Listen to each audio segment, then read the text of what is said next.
कुटिया सूनी जानकर दशशीष अपनी योजना के अनुसार भिक्षा का आग्रह लेकर वहां पहुंचता है। सो दशशीष स्वान की नाही, इत उत चला भनिहार। हमें क्षमा कीजिए, तुलसीदास जी ने रावण को कुत्ता कह दिया है। अभी वो दिक्कत यह है, किसी घर के कुत्ते को कुत्ता नहीं कह सकते, या तो पैट बोलो या ही है, शी है, या कुछ और बोलो। बेचारे अतिथि कहते जी इनका नाम क्या है महाशय का, कुत्ता नहीं कह सकते किसी घर में किसी का। इससे बड़ा असभ्य और कोई आचरण नहीं हो सकता। तुलसीदास जी को चिंता नहीं थी, उन्होंने स्वान बोल दिया। सो दशशीष स्वान की नहीं,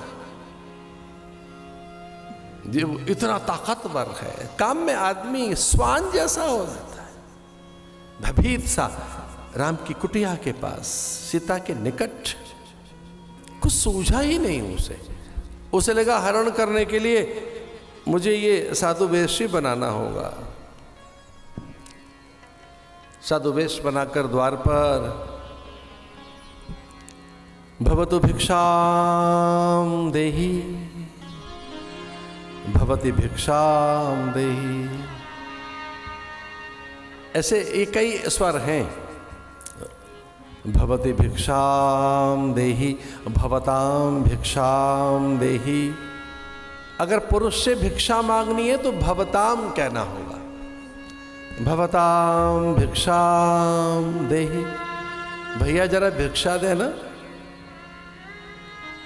और अगर स्त्री से भिक्षा मांगनी है तो क्या कहना होगा, भवति भिक्षाम देहि। और भुक्कड़ टाइप के कई लोग ऐसा भी कहते हैं, भिक्षाम ददातु, जो कुछ है दे दो जल्दी, भिक्षाम ददातु, लाओ दो जल्दी दो। सीता अंदर थी, स्थिर, शांत, एकाकी, दृढ़ प्रतिज्ञ। वो इतना तो जानती हैं कि अब लीला आरंभ हो चुकी है, लेकिन स्वर से वो कहती हैं कि ये कौन सा स्वर है, ये सन्यासी का स्वर नहीं हो सकता। और असमय कोई भिक्षुक आ कैसे गया, ये तो भिक्षा का समय भी नहीं है। योगी इस समय भिक्षा नहीं मांगते। यति, ब्राह्मण, भिक्षुक, कुमार, ऋषि कुमार, कुटीचक, महोदक, हंस, परमहंस, हम ये सन्यासी 4 प्रकार के होते हैं। आपकी जानकारी के लिए बता रहा हूं। कुटीचक, बहुदक, हंस, परमहंस। उसे ब्रह्मचारी अलग होते हैं, अग्निहोत्र अलग होता है। अलग अलग अलग अलग प्रकार के लोग हैं इस बाने में। कोई जोगी है, कोई जंगम है, कोई भाट है, कोई मिरासी है, कोई मरद सच मानिए पक्का फकीर है। इतने प्रोफेशनल लोग होते हैं कि वो आपको द्रवीभूत कर देंगे। डाल दे रे माई आटा, तेरे घर में नहीं रहेगा घाटा। अरे किस ढंग से मांगते हैं लोग। तीर्थ जा रहे हैं, व्रत करने जा रहे हैं, यज्ञ है, उत्सव करेंगे, पूरी वंशावली पढ़ देंगे।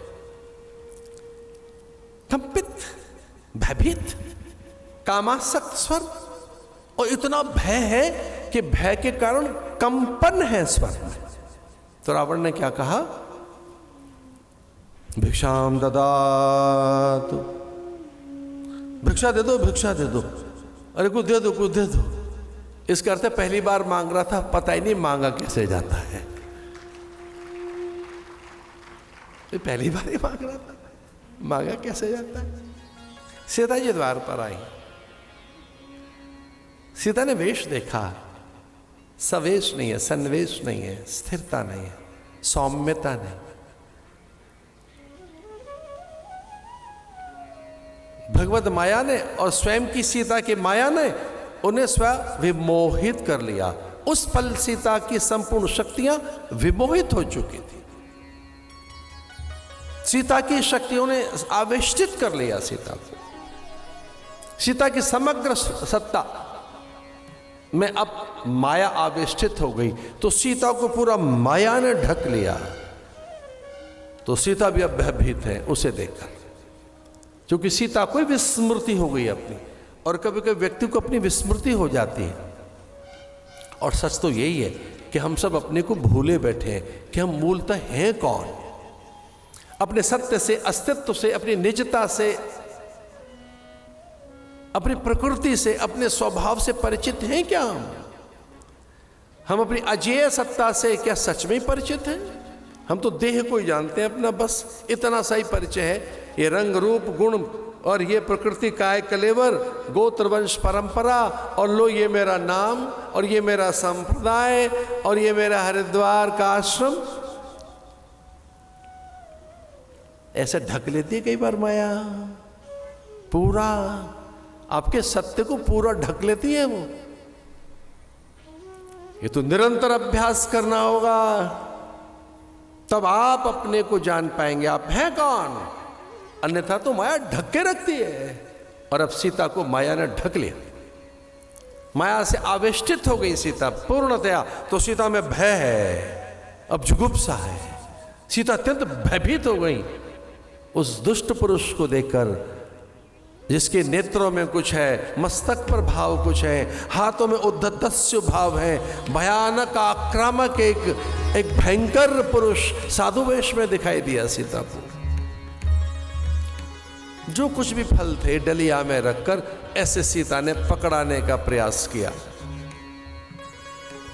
ये कहकर ये व्यक्ति न तो साधु है, न योगी है, न वीतराग है, न ब्रह्मचारी है, न जटिल है और न मुंडी है। ये साधु है ही नहीं। सीता के अंदर से ये पता लग गया ये कोई असभ्य, अशिष्ट, उन्मादी और कोई छद्म वेश में मायावी कोई पुरुष है। लेकिन चूंकि भूखा है तो भूखे को तो कुछ देना ही चाहिए। डलिया आगे बढ़ाई फलों की,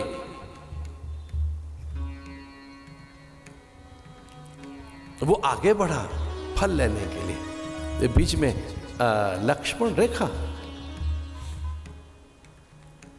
और वो भयंकर ज्वालाएं जो अंबर तक चली गई, महाकाल की बलवेदी, वो महाकाल वहां स्थिर करके गए थे लक्ष्मण। महाकाल को नियत करके गए थे, काल को नहीं, महाकाल को। उसकी ज्वालाएं कि अगर मां के पास अगर कोई व्यक्ति यहां पहुंच भी गया उसका अहित करने के लिए, तो ये महाकाल रक्षा करेगा मेरी मां की, सीता की। पूरे अंबर तक, आकाश तक एक भित्ति बन गई, एक अग्नि की दीवार बन गई, और उसमें हजार हजार सर्प दिखाई दे रहे हैं, महाकाल। और उस महाकाल का मुख दिखाई दिया। भयभीत हो गया था रावण। वो दृश्य रावण ने कभी देखा ही नहीं था, उसकी कल्पना भी नहीं की थी रावण ने कि काल सामने ही आ जाएगा मेरा। तो रावण को अपना ही काल दिखाई दिया। लक्ष्मण रेखा भयभीत होकर पीछे हटा था, लेकिन उसे लगा कि ये स्त्री नहीं जानती है, सीता को नहीं पता कि ये इस तरह से महाकाल प्रदीप्त हुआ है भयंकर ज्वालाओं के साथ। और उसने कहा इस रेखा से बाहर आकर दे, अन्यथा तेरे उभय कुल नष्ट होंगे, तेरे दोनों कुलों में नाश होगा। अतिवृष्टि, अनावृष्टि, भूकंप, महामारी और अत्यंत अकाल पड़ेगा, सर्वनाश होगा, वंशनाश होगा, संपूर्ण आपकी प्रकृति प्रजा में वीर नाश होगा, तेज नाश होगा, तुम्हारा सर्वनाश होगा। तेरे दोनों कुल में, जहां तेरा जन्म हुआ और जहां तू ब्याही है, दोनों कुल नष्ट होंगे। तेज का नाश होगा, वीर्य का नाश होगा, प्राणों का नाश होगा, अकाल होगा, भयंकर दुर्दशा होगी। मैं श्राप देकर चला जाऊंगा, अन्यथा तो बाहर आकर दे। अब सीता को लगा जो हो सो हो, मेरे दोनों कुल तो बचे, मेरा कुछ हो जाए, भले संपूर्ण विपत्ति मेरे माथे पर आ जाए, पर अयोध्या और जनकपुर में विपत्ति न आए। अयोध्या और जनकपुर के सुख के लिए सीता बाहर आ गई। और ये ऐसे ही करती रही है भारत की नारी, ये अपने पर विपत्ति लेती रही है।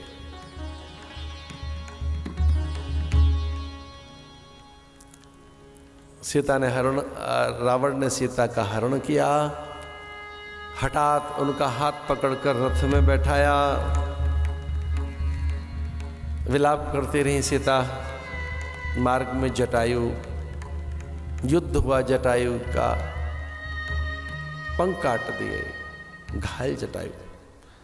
अशोक वाटिका में लाकर सीता को कैद कर दिया रावण ने।